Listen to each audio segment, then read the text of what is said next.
been involved in this experimental program now to release grizzly bears back to the wild through Northern Lights for about 3.5 or 4 years now. The 4 bears that we released in this particular trip makes 8 now. One of the key elements in a rehabilitation process where you're raising these cubs for release back to the wild is that you need to minimize their contact with humans. Peter is able to go into the pen with them. They recognize him. They're able to discriminate between people just like we can.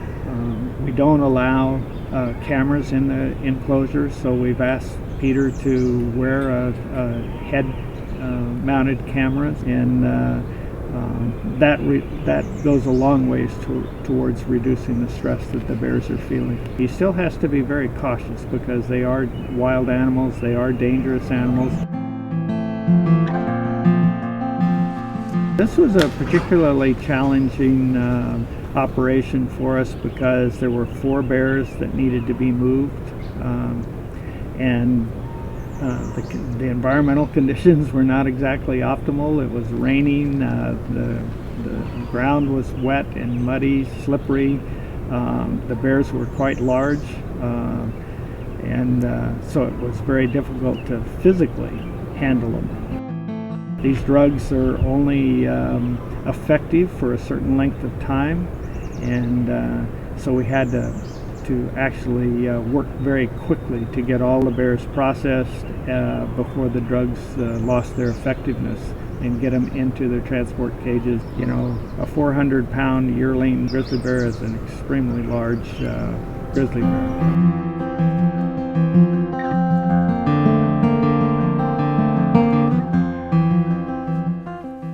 And this unit up here is the GPS unit, and this is what takes the most precise location data and then transmits it to a this is also has the satellite communication device in it, so it'll communicate with the Iridium satellite system.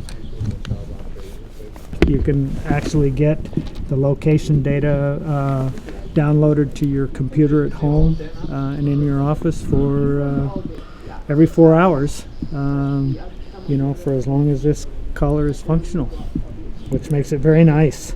So these collars give you the information almost real time, and whereas the old collars did not do that.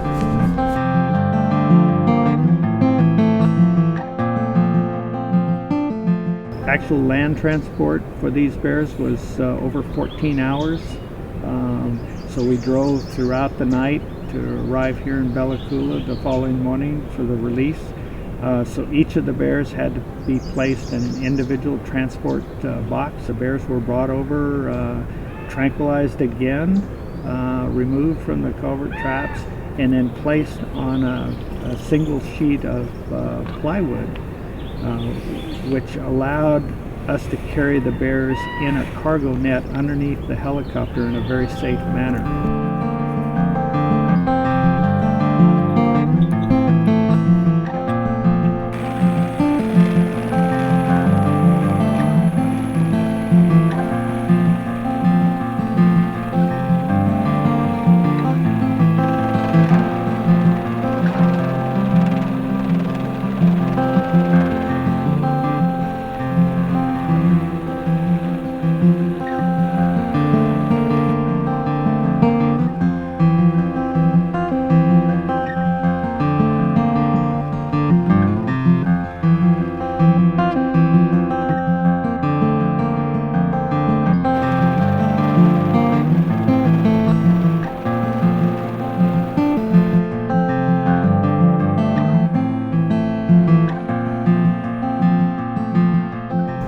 Terrain here in the Bella Coola area is incredibly beautiful, but it's also great habitat. It has incredible spawning streams for salmon, critical food supply for coastal bears.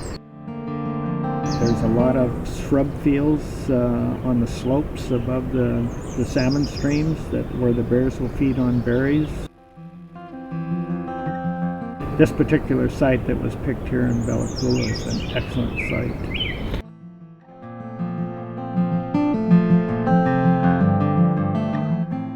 It's an incredible thing to be involved in. I can't think of anything that really is more rewarding to me than giving these orphaned bears another chance at survival in the wild.